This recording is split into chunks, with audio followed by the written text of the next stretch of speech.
Okay, think about this. What if one tiny little error, a single line of bad code, could literally bring the entire world to a screeching halt? Well, today we're going to talk about the day that almost happened. Let's set the scene. The date is July 19th, 2024. Just another Friday, right? But before that day was over, the digital heartbeat that powers, well, everything, started to go haywire. Yeah, because on this particular day, IT systems around the world just stopped. And you might think, oh, it must have been some massive cyber attack. But no, it was something way more normal. A single software update from just one company. That's all it took to set off this massive global chain reaction. And that whole mess forces us to ask a really, really important question.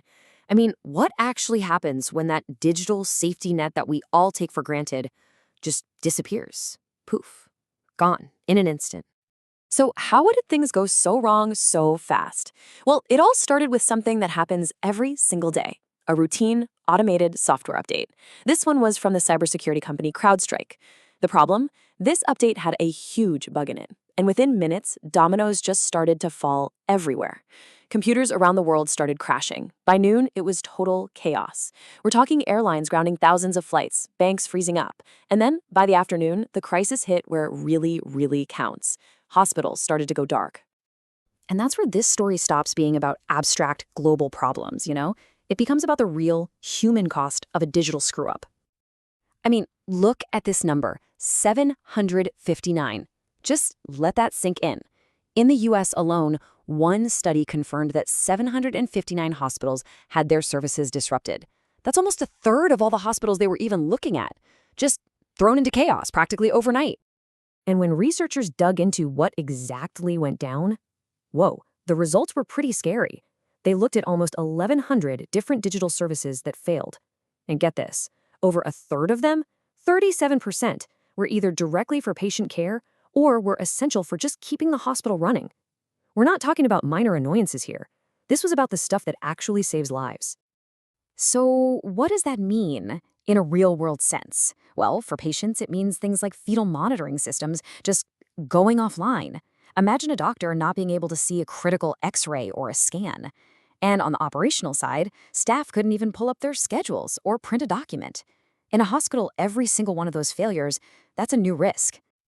And that's the bottom line here, right? A study from the NIH put it perfectly.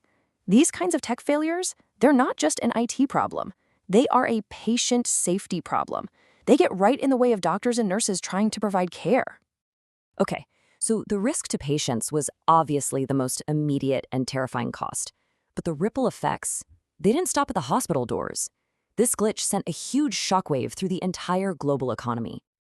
And to really get a sense of just how big that shockwave was, check this out. Deloitte did a study on what just one day without the internet costs. For a country with high connectivity, think the US or the UK, the damage is almost $24 million. And that's for every 10 million people. The lesson here is pretty obvious, right? The more we rely on tech for our economy, the more it's going to hurt when it breaks. And why is the cost so insanely high? Because all of us right now are living inside this giant tangled web called the internet ecosystem. It's not just about browsing websites. It's this hidden network of services that does, well, everything, from ordering your coffee in the morning to managing the entire global financial system. This image here really gives you a feel for how dense and complex that ecosystem is. Every little icon you see is a service we totally take for granted, you know? Shopping, banking, shipping, talking to each other. It's all connected, and that's the scary part. That's the vulnerability. One little failure in one little corner, like a single bad update, can send tremors through the whole thing. All right, so let's zoom out one more time. Because a software bug, as bad as this one was, is really just one piece of a much, much bigger threat puzzle. The CrowdStrike thing, that was an accident. A big one, but still an accident. What's maybe even more terrifying is the other side of the coin, when someone does this on purpose.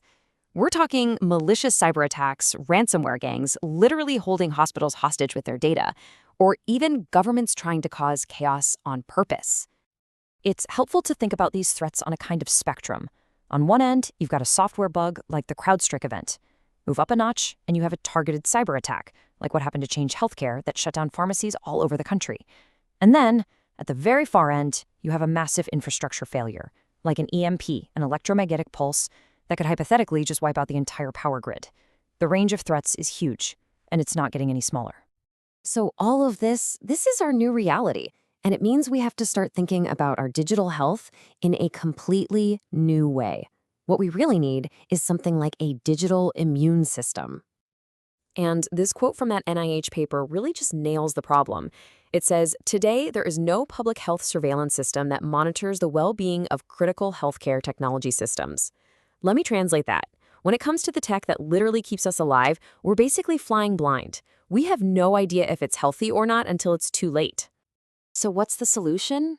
Well, the researchers have an idea. A kind of prescription, if you will, a digital public health surveillance system. Think of it like a global immune system for a technology. It would be constantly watching digital signals, almost in real time, kind of like an early warning system for attacks or failures. It could spot which areas are most vulnerable, and that would let us rush in with digital antibodies. Proactive fixes to stop the damage before it gets out of control. And that really brings us to the big final thought here. That whole CrowdStrike mess, it was a massive wake-up call. It proved that our digital world has a pulse, and that pulse can get really, really unstable. So the question I have to leave you with is this. If our digital world is alive, are we ready to be its first responders when it has a heart attack?